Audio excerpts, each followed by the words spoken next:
Paris, 23h. Des groupes de noctambules se sont donné rendez-vous dans le quartier des Grands Boulevards pour l'ouverture d'une boîte de nuit pas comme les autres. Très en vogue dans la capitale et au nom provocateur, le pipi caca. Pour faire la fête, ils vont tous devoir descendre 10 mètres sous terre. Moi, ce qui m'inquiète, c'est l'accueil des gens. Parce qu'il pourrait vraiment y avoir beaucoup de monde. L'organisateur est Aladin, 33 ans. Sa spécialité, les soirées dans des lieux insolites et interdits. En marchant un jour de janvier, je me suis rendu compte qu'il y avait ces deux accès qui descendaient sous terre et pendant des années, j'ai cru que c'était en fait des sorties de secours du métro. Puis en regardant, je me suis rendu compte qu'il y avait de la mosaïque et j'ai compris qu'il y avait des pièces en dessous. Donc en menant une petite enquête, on s'est très vite rendu compte qu'en fait, c'était des toilettes classées monuments historiques. Des toilettes classées et qui seront utilisées ce soir par les fêtards. Quelques mètres plus loin, des mosaïques d'origine. Bar, podium et platine pour le DJ. Éclairage, vestiaire. Il pourrait s'agir d'une boîte de nuit presque normale. Mais il y a une différence avec les autres clubs parisiens. Pour accéder à ce nouveau temple de la fête, mieux vaut ne pas être claustrophobe. Les clients devront emprunter cet étroit tunnel, long de 50 mètres. Un accès difficile et pour cause, cette boîte de nuit est illégale. L'endroit appartient à la mairie de Paris. Aladin y est entré sans demander l'autorisation, il y a 8 mois. Depuis, il squatte le lieu, bien sûr sans payer ni le loyer, ni l'électricité. Tous les câbles sont illégalement raccordés à une copropriété voisine, sans se soucier des règles de sécurité. Au niveau de la sécurité, c'est pas pire que certains autres lieux à Paris, qui eux sont légaux pour le coup. On peut pas investir 40 000 € dans la sécurité pour être fermé dans 6 mois, 1 an, c'est pas possible. Alors Clara, c'est le moment, commence à faire descendre, ok? Il est presque minuit, Aladin ouvre les portes de son club clandestin, sans se cacher, à quelques mètres de la police. Combien de personnes sont attendues ce soir? Ce soir, je pense 300. Bonsoir. Allez-y, descendez. Donc en bas, il n'y a pas de carte bleue. Ouais. Ok, donc si vous retirez, c'est maintenant. Et sinon, toute sortie définitive. Et sinon, amuse-toi bien et bienvenue. Et c'est combien d'entrée? 12. 12 € par personne, paiement en espèces uniquement. Bonsoir. Allez-y, descendez. Aladin, lui, paye le DJ, un vigile et les boissons qu'il revend. S'il fait 300 clients comme il l'espère, il empochera un joli bénéfice. S'il vous plaît, là, faut faire vite, c'est à la queue. Merci. Plusieurs milliers d'euros. Doucement quand tu descends. 200 jeunes s'engouffrent dans le souterrain.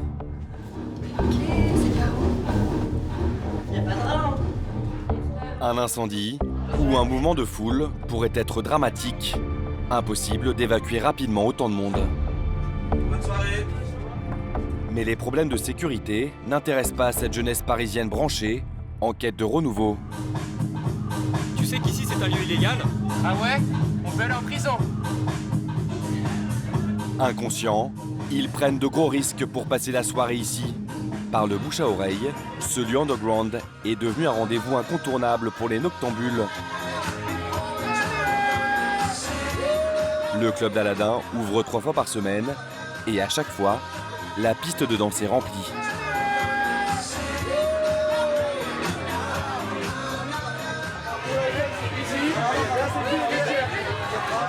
Bravant la loi, Aladin vend aussi de l'alcool sans aucune autorisation. Le bar est ce qui lui rapporte le plus. Comme vous pouvez le voir, le bar fonctionne assez bien. Sur la soirée, à peu près 1000 bières. 1000 bières. Une dizaine de fûts partent assez facilement. Souvent, on a été en rade. Et il n'y a pas de facture? Ah non, il n'y a pas de facture ici. Non, ça n'existe pas. Ça sert à rien. Aladin a le sourire. Ce soir, son club a attiré 400 personnes, soit plus de 4 000 € de bénéfices en quelques heures seulement. Mais il sait que son business pourrait s'arrêter du jour au lendemain, surtout si la police devait intervenir. Si quelqu'un me demande c'est quoi mon taf, je répondrais surveilleur de voiture de flic. Ce soir, la police ne l'a pas remarqué, mais Aladin sait pourtant qu'il est dans le viseur de la justice. La mairie de Paris réclame la fermeture de sa boîte de nuit. Un club clandestin qui incarne le renouveau de la nuit parisienne. Terminer les boîtes de nuit traditionnelles qui semblent démodées. La dernière tendance, des lieux éphémères, comme cette immense friche industrielle dirigée par Denis. On a une première terrasse, un bar pétanque puisque là les gens vont chercher leur jeu de boules. On y entre pour l'apéro et on en sort à l'aube. On dîne, discute, boit un verre et passe la nuit au même endroit. On va avoir des problèmes avec les voisins là. Depuis peu, Paris voit fleurir des clubs dont la stratégie marketing est inédite. De faux bars clandestins où tout est pensé pour que le noctambule se sente dans un espace interdit et transgressif. Les boîtes de nuit classiques tentent de résister. Leur dernière arme, engager de très jolies jeunes femmes pour attirer plus de clients et les faire consommer. Dans cette guerre de la nuit, les dealers eux aussi se modernisent. Ces trafiquants nouvelle génération se fournissent sur Internet avant d'aller livrer leurs clients directement dans les soirées. Des fêtes branchées, aux boîtes de nuit select, en passant par les fiestas les plus déjantées, enquête sur les nouveaux rois de la nuit parisienne.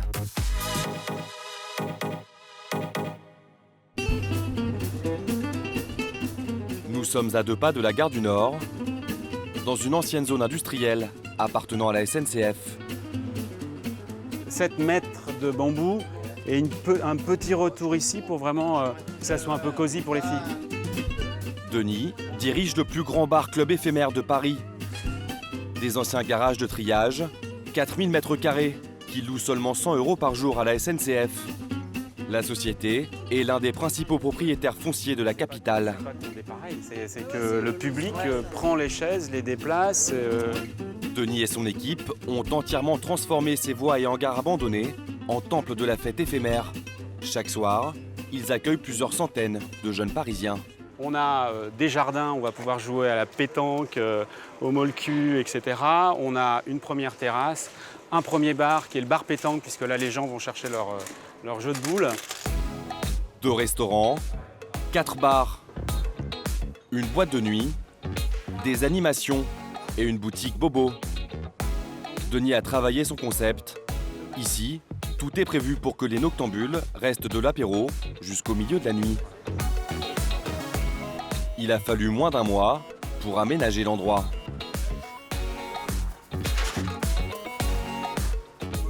L'équipe est sur les rotules. Ouais, demain je vais chercher ma fille, ça fait 3 semaines qu'elle est chez ma mère. Ah d'accord. Bon, elle est pas une semaine près. Hein. Non mais tu rigoles, elle en peut plus. Elle me menace avec Et, cardiaque. et- Juste 30 jours qu'on travaille d'affilée là. Ouais, non-stop. Non mais je te jure. halte au Non, mais cadence samedi, infernale. dimanche, C'est pas à cause de moi. Si l'équipe se donne autant de mal, c'est que la concurrence est rude. Les lieux éphémères sont la dernière tendance des soirées parisiennes. Et la capitale est en pleine mutation. Cette année, Paris voit fleurir une multitude de bars, péniches et boîtes de nuit qui ne vivront que le temps d'une saison. Créer un espace à la durée de vie limitée pour susciter l'engouement des fêtards, c'est la nouvelle stratégie des businessmen de la fête. Dans l'ancienne friche industrielle de la SNCF, au moment de l'ouverture, Denis a investi plusieurs centaines de milliers d'euros pour transformer ce lieu à la durée de vie réduite. L'entrée n'est pas payante, le patron fait son bénéfice, surtout grâce à l'alcool, vendu plus cher que dans un bar classique.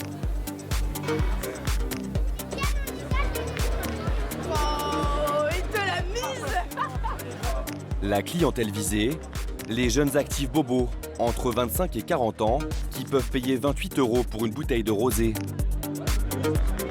Il faut plus de 500 clients qui consomment chaque soir pour rentabiliser le bar-club éphémère.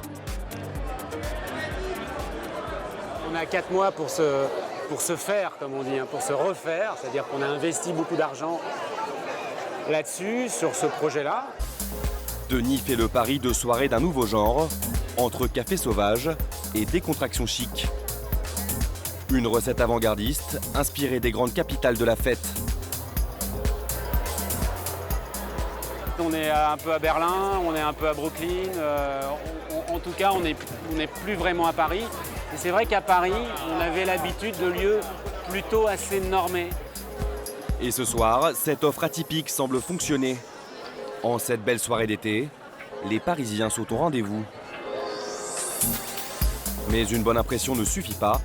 Le patron a besoin de certitude. Salut les gars, on est à combien là? 1250 personnes à l'intérieur à peu près. D'accord, bon donc là on bloque un peu. Ce soir, 1250 personnes ont déjà choisi le club de Denis. Le beau temps est avec nous, donc forcément les gens ont envie de prendre le soleil, en tout cas ce qu'il en reste. Et du coup c'est un très très beau succès, ouais. On est très très contents. À 21h, les fêtards convergent vers la boîte de nuit, où l'entrée est aussi gratuite.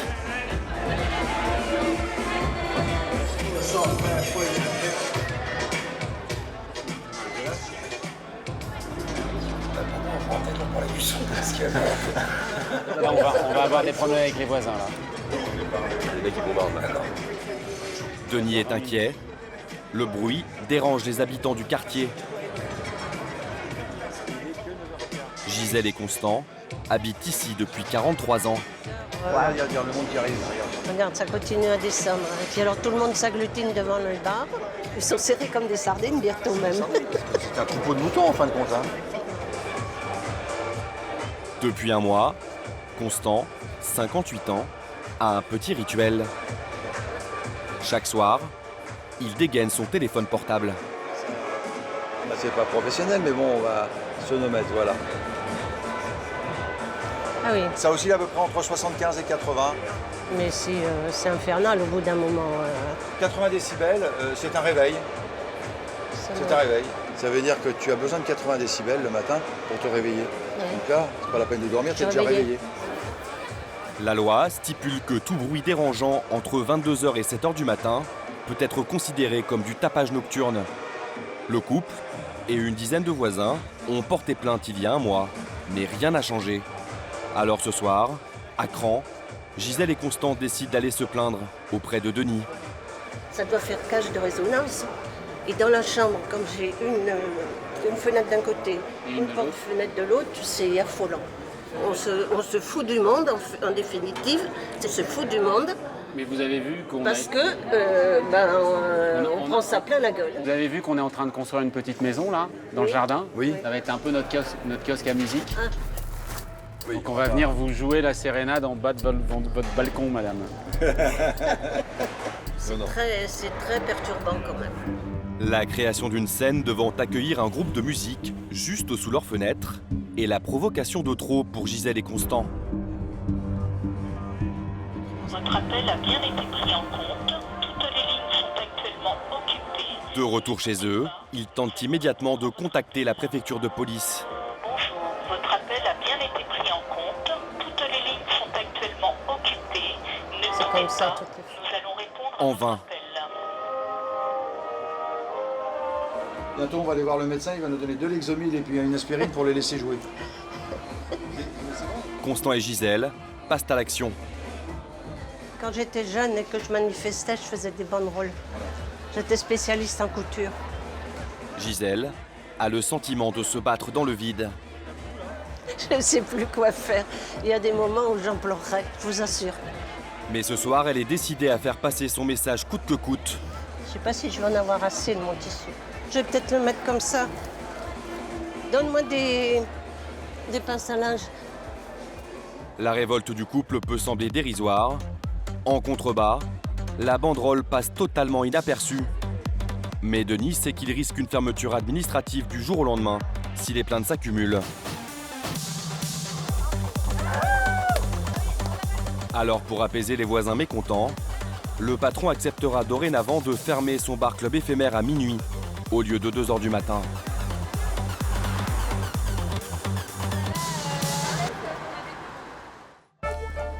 Denis sait malgré tout que son club peut à nouveau être menacé. Alors le businessman de la fête pense déjà à un plan de repli. Denis est toujours à la recherche d'endroits étonnants. Vous êtes sur un site extraordinaire de plus de 9000 m². À 2 pas du périphérique, à Saint-Denis, ces anciens hangars de la SNCF sont à l'abandon depuis 15 ans. De quoi inspirer les nouveaux rois de la nuit parisienne. Denis est en concurrence avec 3 autres chefs d'entreprise qui veulent comme lui transformer cet immense terrain en discothèque éphémère.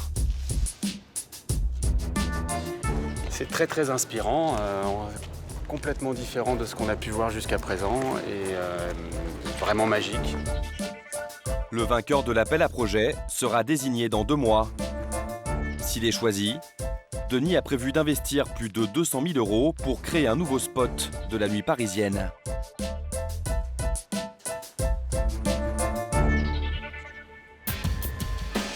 Dans le centre de la capitale, sur les grands boulevards, nous avons rendez-vous avec Aladin dans son club clandestin, mais nous trouvons porte close. La mairie de Paris a obtenu gain de cause. Les anciennes toilettes publiques, transformées en boîtes de nuit clandestines, sont fermées. L'accès est soudé.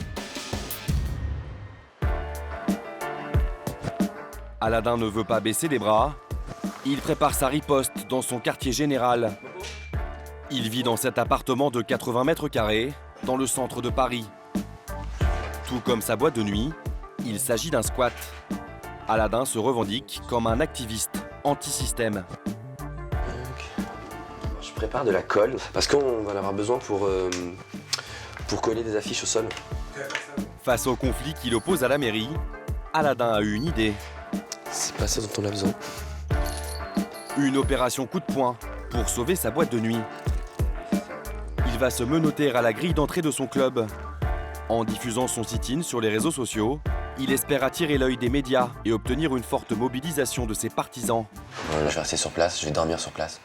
Je vais faire aussi une grille de la faim, histoire d'augmenter la pression, jusqu'à ce que la mairie réagisse. La réussite de l'événement va pas mal reposer sur ma capacité à tenir sur place et à ne pas céder.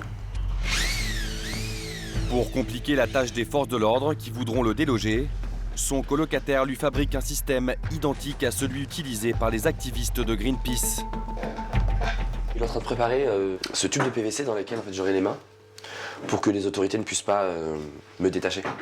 Donc je serai à l'intérieur, accroché à l'intérieur. Donc ils ne pourront pas découper le tube parce qu'ils ne sauront pas où sont mes mains. En médiatisant son action, Aladin espère que la mairie annulera sa décision et qu'il pourra récupérer l'espace qu'il s'est accaparé illégalement. À son arrivée, plusieurs habitués du club clandestin sont déjà là pour le soutenir. Ça va? Bien? Bah ouais. Est-ce qu'il y a le choix? Hein? Est-ce qu'il y a le choix? Bah non. Bah non, il n'y a pas le choix. Aladin a tout de même réussi à faire venir ce journaliste d'un important quotidien. Tu me passes le sac, ouais? Ça y est. Je suis dedans. La question, c'est pour combien de temps? Tu récupères l'échelle? Une fois à l'abri, grâce à un passage dans la grille qu'un de ses amis cadenasse, Aladin passe à la 2e étape. C'est qui? Tu vas appeler le commissariat? Il sait que sans opération des forces de l'ordre, son sit-in n'aura aucune répercussion.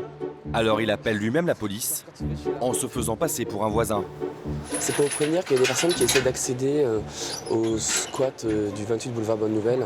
Et normalement, ils ont interdiction d'accéder au lieu. Et là, apparemment, c'est le cas. Donc voilà, c'est juste pour prévenir. Mais les minutes passent et pas de policière à l'horizon. Après 7 heures d'attente, une patrouille de quartier s'intéresse enfin au jeune homme. N'hésitez pas, si vous avez des questions, je peux vous répondre. Ouais. Parce que vous avez l'air un peu perdu de ce qui se passe. Pardon? L'identité?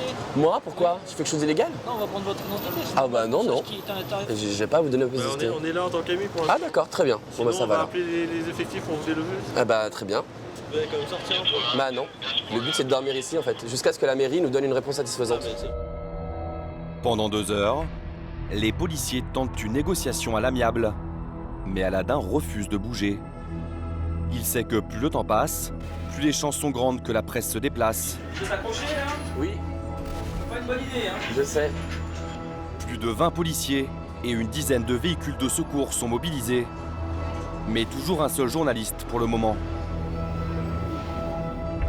Les pompiers s'équipent pour faire sauter la grille d'entrée.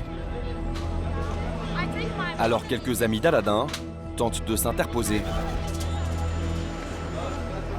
Hé, vous n'avez pas le droit. Ah, votre gosse aurait honte. Ma mère, elle aurait honte, mon cher policier. Va en enfer. Toute ta vie, t'as foutu les gens à la porte.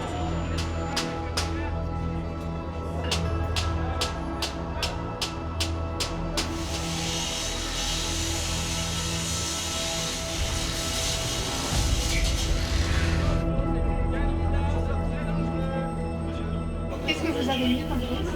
Des menottes. Mais tu vois, on peut pas l'enlever comme ça. Au final, Aladin sera resté 12 heures enchaîné à la porte de sa boîte de nuit illégale. Ok les gars, c'est bon. C'est bon? Tiens là-bas, tiens en face. Ah, je vais rester là, moi. Écoute, on verra ce que ça va donner, mais je suis content qu'on ait pu attirer l'attention de la mairie. Le jeune homme est placé en garde à vue pour trouble à l'ordre public. Un seul article sera publié sur le coup d'éclat d'Aladin. Pas assez pour faire reculer la mairie de Paris. La boîte de nuit illégale est définitivement fermée. Mais Aladin n'a pas dit son dernier mot.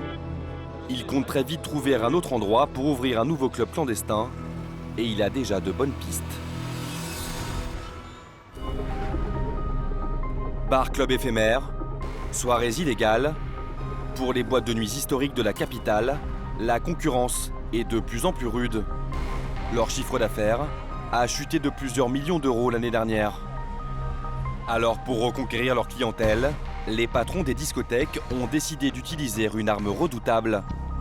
Alexandra, 24 ans, n'est pas une noctambule comme les autres.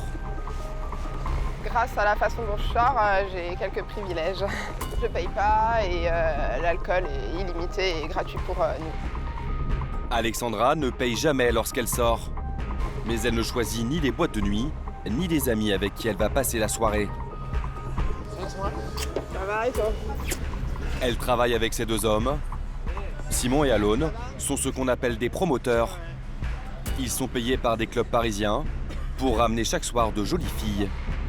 C'est la première fois qu'ils acceptent de livrer les coulisses de leur métier. Ouais, mon maquillage il est bien là, non? Parfait. Okay. Le but est simple. Les jeunes femmes profitent gratuitement de la soirée et doivent en échange mettre de l'ambiance dans le club. Il y a beaucoup de clients qui les invitent à boire des verres à leur table. Et quand il invite une fille, deux filles, trois filles, sa bouteille se termine très très vite. Le but, c'est de faire reconsommer pour repayer une autre bouteille. Et de les inciter à boire tout le temps. Parce que plus ils boivent, et plus ils payent, et plus on gagne de l'argent. La méthode peut sembler choquante, mais selon ces deux promoteurs, dans la guerre de la nuit à Paris, leur rôle est devenu capital pour les boîtes de nuit traditionnelles. L'usage des promoteurs pour eux est vraiment primordial. Sans promoteur, la boîte vraiment elle coule. Je peux me faire un salaire plus important que des gens qui ont des diplômes et qui ont un très bon boulot. Le salaire c'est entre 1500 et 5000 euros. Il est minuit, les discothèques vont bientôt ouvrir leurs portes. Ce soir, Alexandra n'est pas seule. Un groupe de filles est aussi au rendez-vous.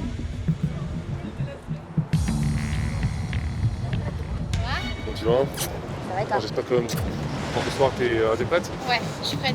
Elles vont danser, boire et sympathiser avec les clients pour les inciter à acheter plus de bouteilles. Toutes acceptent le marché, car elles vont passer la soirée gratuitement dans l'une des boîtes de nuit les plus sélectes de la capitale. Et qui sait, peut-être, rencontrer un bon parti. J'en ai marre des filles qui arrivent à la bourre là. Ça, j'avais que Mauvaise surprise pour Simon et Alone. Deux jeunes femmes manquent à l'appel. Or, les promoteurs sont payés pour qu'un maximum de jolies filles soient présentes. Simon doit trouver une solution. Il vient de repérer 3 belles inconnues. Écoute, voilà les filles, enchantées. Je bosse aussi comme promoteur ce soir. Comme je trouve que vous avez toutes les trois un joli style. Est-ce que par hasard vous êtes avec un promoteur ce soir ou pas? Ouais, écoute. Ouais, avec qui? Pas de chance pour Simon. Un concurrent a déjà mis la main sur ce groupe de filles. Le promoteur espère malgré tout les embaucher pour une prochaine soirée. Bon les filles, je vous laisse m'écrire vos numéros. Allez, bonne soirée. À très vite. Tant que je peux recruter, je recrute moi. C'est l'une des qualités requises pour être promoteur. Tu vois, vraiment, faut avoir nos limites, faut avoir aucune timidité. Si t'es timide, que tu oses pas, bah c'est mort. 1h du matin, les premiers clients arrivent. C'est exactement ce type de profil que les filles des promoteurs doivent cibler.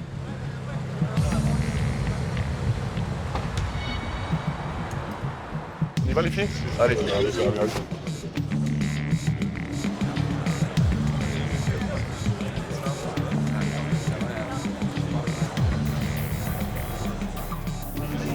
Filmez pas la porte s'il vous plaît.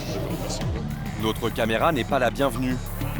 Aucun patron de boîte de nuit n'a souhaité s'exprimer sur ces méthodes qui flirtent avec la légalité. Un business très secret. Seuls Simon et Alone ont accepté de témoigner. Et selon eux, depuis quelques mois, de plus en plus de clubs font appel aux promoteurs et à leurs jolies filles.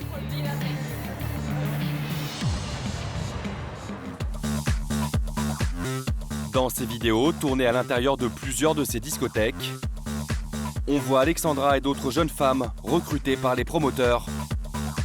Elles dansent et séduisent les clients pour les inciter à acheter toujours plus d'alcool.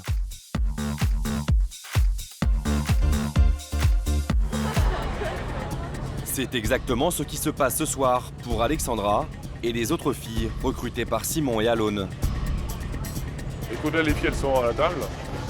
Elles sont en train de s'amuser, elles dansent, elles boivent et tout. Grâce à elles, plusieurs bouteilles de champagne à 400 € ont déjà été vendues. Et le promoteur sait que cela peut aller beaucoup plus loin. Donc c'est des mecs qui ont de l'argent et qui sont ici pour s'amuser, pour dépenser. Après, il n'y a aucune limite. Ça peut être 1000 €, ça peut être 2000, 5000. Une fois, tu as un mec qui a posé 150 000 ici. C'est nos limites. Le franc-parler de Simon ne semble pas être du goût des patrons du club. Je peux même avoir des princes arabes et tout qui viennent, voire même des célébrités. Moi, de sortir avec ça, qu'on ne filme pas en face comme ça. Bien sûr. Merci. Encore une fois, on nous demande de quitter les lieux. Jolie fille, argent, un cocktail détonnant qui dérange. Et ce ne sont pas les seuls sujets tabous dans le monde de la nuit.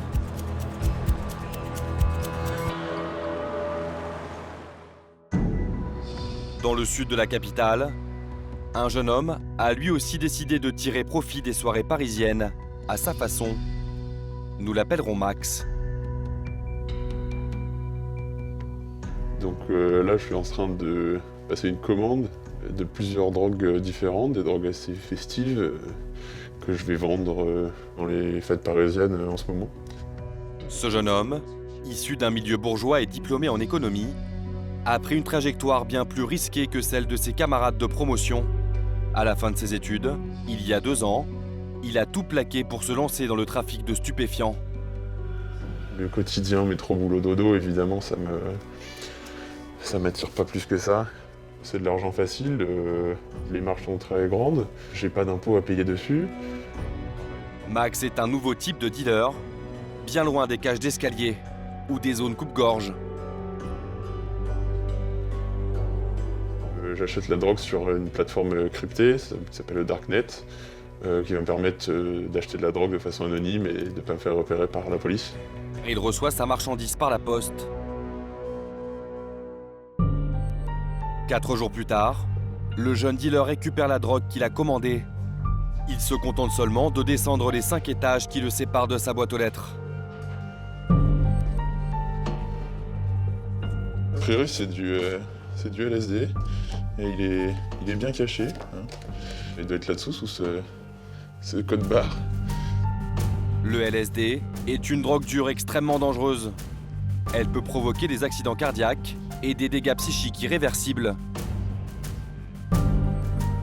Même avec quelques microgrammes seulement. Bon alors ce gros paquet-là, a priori, ça doit être les 7 grammes de coke que j'ai acheté, hein, ça vient d'Angleterre. Les 3/4 du chiffre d'affaires de Max proviendraient de la vente de cocaïne. Donc on a ça dans une petite boîte en carton.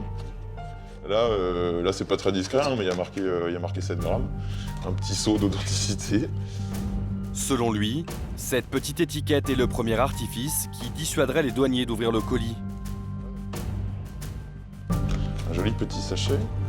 Deuxième protection, l'emballage résiste aux rayons X et la cocaïne est placée sous vide pour éviter que des molécules et des odeurs ne se diffusent.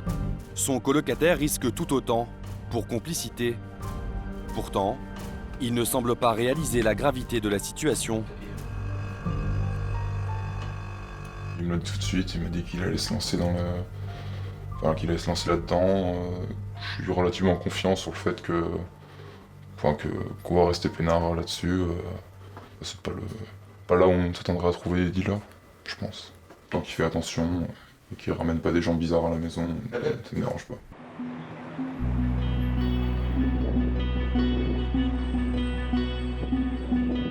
À l'autre bout de Paris, Aladin est en mission.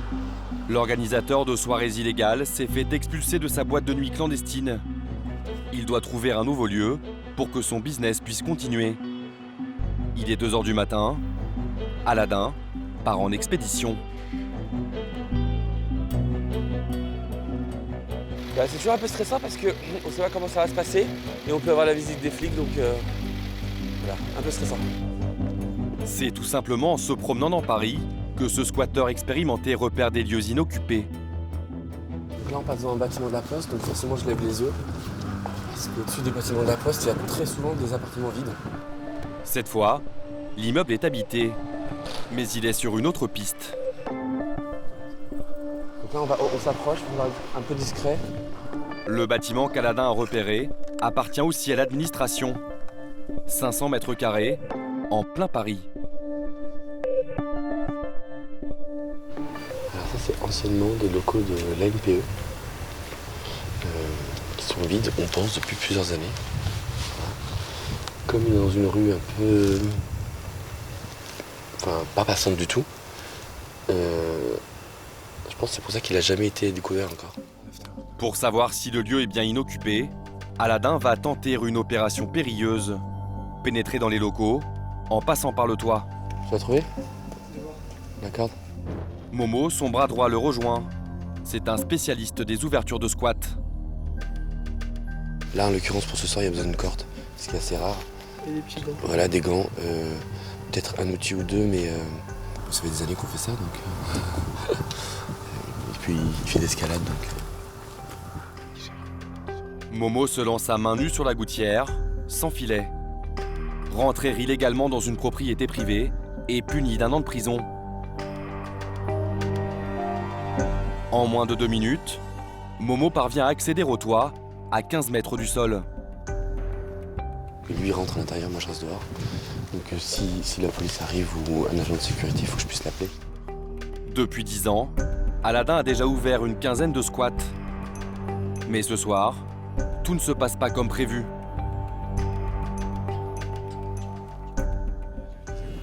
Oui, allô? Allô? Ok, ressors alors. Te presse pas, d'accord?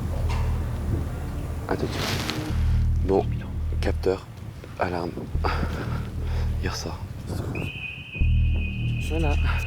L'alarme du bâtiment visité par Momo retentit. Il est 4h du matin. Le bruit risque d'ameuter les voisins et surtout la police, qui peut arriver à tout moment.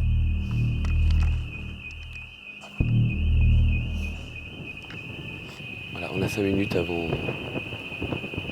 que nos amis répliquent. Échec pour Aladin et Momo, mais pas de quoi les décourager. Ils savent qu'il faut en moyenne une 20aine de tentatives avant de trouver un lieu qui réunit toutes les conditions pour être squatté.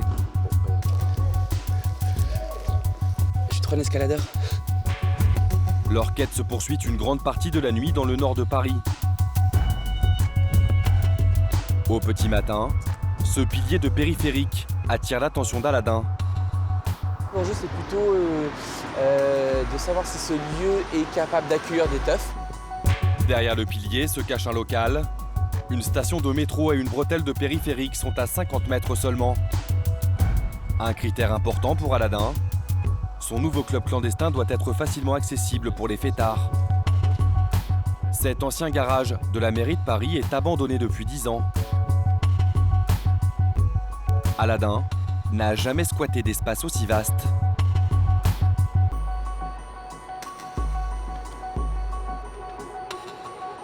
J'ai calculé, ça fait 1000 mètres carrés. C'est énorme, c'est 12 fois, 13 fois le pipi caca.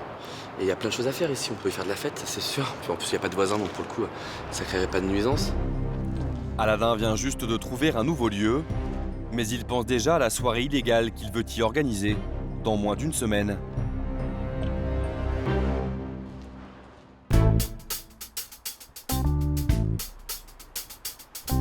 Dès le lendemain matin, Aladin et son équipe sont à pied d'œuvre pour transformer le local. C'est le début d'une course contre la montre. Enfin, ça assez rapidement par rapport au keuf. Les squatteurs doivent rester discrets. S'ils se font repérer par la police, ils peuvent se faire expulser sur le champ. Mais une procédure judiciaire est nécessaire. Largement suffisant pour qu'Aladin rentabilise l'endroit qu'il s'est approprié. Vous gérez l'électricité, ok? Les autres personnes ont fait le ménage. Coup de chance, l'électricité n'a jamais été coupée. Le compteur est vétuste, mais quelques coups de tournevis et le tour est joué. Ramasser le gros, le mettre directement dans la poubelle et après passer l'aspirateur pour aspirer toute la poussière. Et on commence par cette pièce. En tout, Aladin a mobilisé une dizaine d'amis et 2 bénévoles acquis à sa cause. Ils vont passer la journée à nettoyer les 1000 mètres carrés du hangar. Dans moins de 5 jours, Aladin espère accueillir ici plusieurs centaines de fêtards. Trop beau avec vos masques. Aladin veut organiser sa première soirée clandestine le plus vite possible. Le squatteur imagine déjà comment il va aménager sa nouvelle boîte de nuit illégale. Ici, ça va être les cuisines, par exemple. Bon, il y a pas mal de boulot, là, vous voyez, il n'y a plus aucune canalisation, c'est assez cracra. Là, pareil, très mauvais état, mais ça va devenir les toilettes. Alors ensuite, il y a cette pièce, il y a pas mal de casiers. C'est parfait pour des vestiaires. Alors là, ce sera l'espace pour faire la fête. Je trouve que la superficie est parfaite. Quelques jours plus tard, les 1000 mètres carrés sont métamorphosés. Prêts à accueillir la première soirée d'Aladin.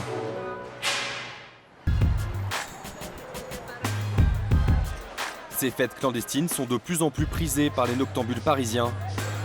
Certains businessmen de la nuit l'ont bien compris et comptent exploiter le filon. Joshua est un investisseur new-yorkais installé en France depuis 8 ans. Ce jeune patron est à la tête d'un petit empire en pleine expansion. Avec 2 associés, il a déjà ouvert 4 bars-restaurants construits autour de nouvelles stratégies marketing. C'est dans le quartier branché du Marais qu'est installé celui qui lui rapporte le plus d'argent. Donc là, on arrive à notre premier établissement, Candelaria, un restaurant 100% mexicain, tout fait maison. Voilà, bienvenue. À première vue, nous sommes bien loin du monde de la nuit. Nous voici dans un snack, tout droit sorti de Mexico. C'est un petit restaurant mexicain, mais j'ai aussi quelque chose d'autre à vous montrer. Suivez-moi. Mais la Candelaria a une face cachée. Derrière cette petite porte, sans aucune indication, au fond de ce couloir, un bar à cocktail où la jeunesse parisienne cherche un peu de nouveauté. Le concept est inspiré de l'époque de la prohibition aux États-Unis, quand les arrière-salles des commerces étaient transformées en bars clandestins. Mais à la différence des années 20 et des fêtes d'Aladin, ici tout est légal. L'illusion de clandestinité n'est qu'un concept marketing. Monsieur, ça sera un gin mule, à base de gin, citron vert, ginger beer, ça lui fait 12 € s'il vous plaît. En termes de chiffre d'affaires, on est toujours en train de monter. C'est un bar qui est rentable, oui, c'est un succès. Joshua a été le premier à Paris à importer ce concept, revenu à la mode il y a quelques années à New York et Berlin. C'est le côté très bobo, parisien, les boîtes secrètes. C'est chouette quoi. Lorsqu'on habite à Paris, on a un peu envie de redécouvrir des endroits où on va pas forcément, des endroits atypiques. Et je pense que là, on est dans un endroit qui change d'habitude. Le business de Joshua est florissant. Il emploie 60 personnes. Et il est bien décidé à surfer encore sur la vague de la clandestinité il a prévu d'ouvrir 2 nouveaux bars à Londres et à New York. Fin de journée, les terrasses de la capitale sont prises d'assaut. C'est l'heure à laquelle Max, le dealer nouvelle génération, prépare sa tournée. Première étape, appâter sa clientèle avec un texto anodin en apparence. Ouais, c'est un petit nom de code.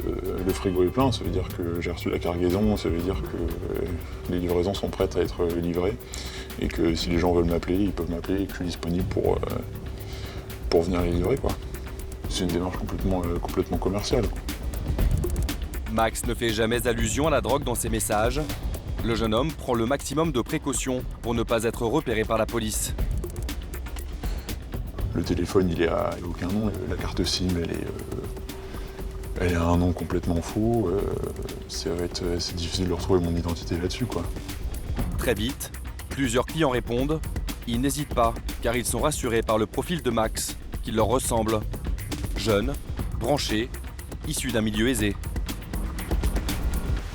Bah là, on est parti pour la tournée de la nuit.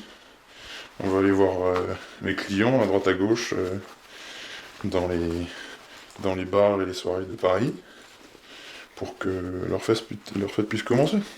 La journée de travail, elle commence la nuit, à la tombée de la nuit. On a nos grammes de drogue.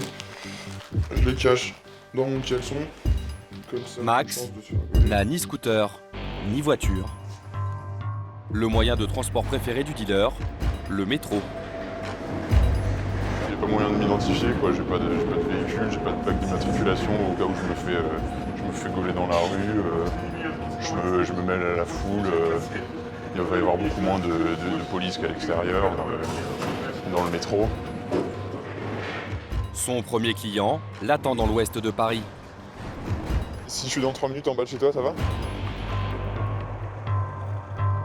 Le dealer profite d'une poignée de main pour remettre une dose de LSD au jeune homme, un adepte des drogues hallucinogènes. C'est bien passé la dernière fois? C'est bien trippé et j'ai embrassé une fleur. Ah ouais. À bientôt. Yes. La plupart de ces deals, Max les effectue directement dans les bars où sortent les fêtards. Son caleçon a beau être chargé de sachets de drogue, le jeune homme est serein. Sa seule crainte, être pris en flagrant délit au moment de la transaction. Il y a toujours un petit moment risqué, donc j'essaye d'être discret, mais de toute façon, les gens sont un petit peu animés, les gens sont sous, les gens ils font la fête, ils vont pas forcément regarder ce que les autres font. La tournée de Max se poursuit dans une rue, près d'un petit bistrot. Oh, ça va, c'est bon, t'as pu retirer? Ouais, c'est bon. Bon bah écoute, même comme que d'habitude, je te la file dans la main? Ok, ça marche. Merci beaucoup, tu gères. Jusqu'à 2h du matin, le dealer sillonne les hauts lieux des nuits parisiennes. Dans sa poche, les billets de banque ont remplacé les petits sachets. 100, 200, 300, 400,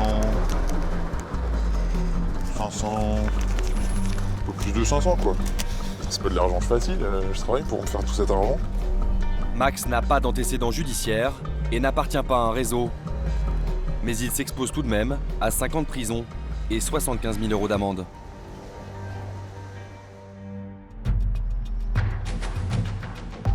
Au nord de Paris, porte de la Villette. Les filles, vous pourriez vous occuper de juste cleaner un peu le bar? Parce qu'il est vraiment dégueu. Dans moins d'une heure, Aladin ouvre pour la première fois les portes de son nouveau club clandestin. Il organise ce qu'on appelle un after, une fête à l'aube, plus discrète qu'en pleine nuit. Et le squatter a pris d'autres précautions. Je vais balancer l'adresse, parce que les gens sont censés arriver dans l'heure. Donc je pense qu'ils sont en train de... Enfin, une partie sont déjà en train de décoller pour venir ici, donc il leur faut l'adresse. Et pourquoi vous dévoilez l'adresse au dernier moment? Pour éviter que l'adresse s'ébruite et voilà, pour éviter les problèmes avec les autorités. Grâce à une campagne sur les réseaux sociaux, Aladin espère attirer plus de 500 fêtards. On a commandé 12 fûts, donc ça fait à peu près 360 litres. Dans quelques minutes, Les premiers clients doivent arriver. Pourtant, tout n'est pas encore prêt. Bah alors là, c'est les toilettes improvisées. Ça a été assez compliqué de mettre en place tout ça parce que c'est que du système D. Il n'y a pas d'évacuation d'eau ici, donc ça a été compliqué. Là, il est moins 10 et c'est toujours pas prêt. Eh ben, c'est pas grave, les gens ils se retiendront pour pisser. Aladin a recruté 2 vigiles. Peut-être que l'un de vous deux reste à l'intérieur pour fouiller les sacs. Il espère faire le plein, mais le bouche à oreille aura-t-il fonctionné? La police va-t-elle gâcher la soirée? Quelques instants plus tard, un premier groupe arrive. Puis vers 6h30 du matin, des dizaines et des dizaines de fêtards débarquent. Oui, tu peux fumer à l'intérieur. Aladin a choisi de faire son after un dimanche matin pour récupérer un maximum de jeunes qui sortent des boîtes de nuit traditionnelles. En quelques minutes seulement, sa nouvelle boîte de nuit clandestine fait le plein.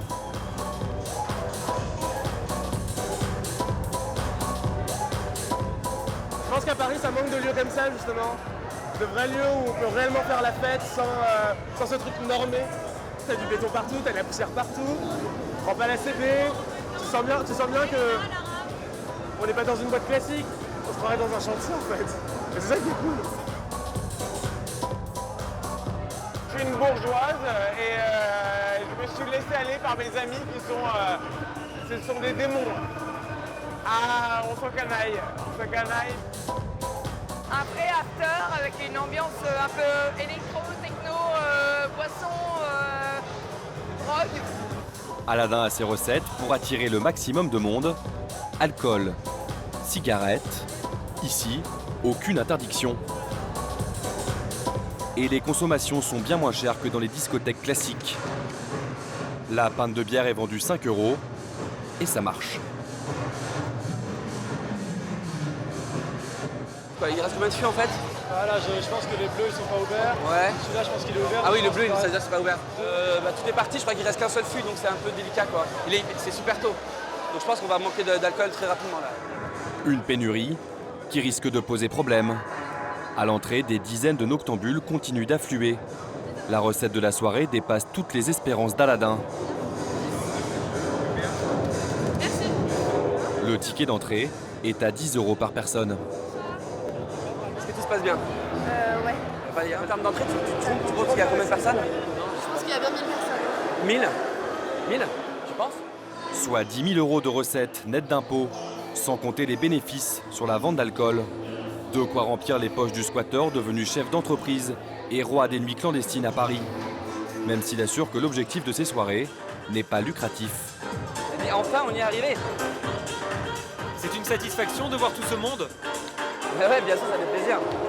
Et qu'est-ce que vous risquez en organisant des soirées clandestines? Des amendes et peut-être un peu de prison. Mais bon, on continue parce que ça a du sens, donc c'est pas grave. Je n'ai jamais motivé par le profit. Juste le plaisir de voir les autres prendre du plaisir. C'est énorme. Il est 14 h. Les derniers fêtards de Paris vont se coucher. Aladin aura le temps de faire 3 soirées avant que la mairie de Paris l'expulse. Une fois de plus, il est reparti à la recherche d'un nouveau lieu à squatter pour organiser ses fêtes illégales.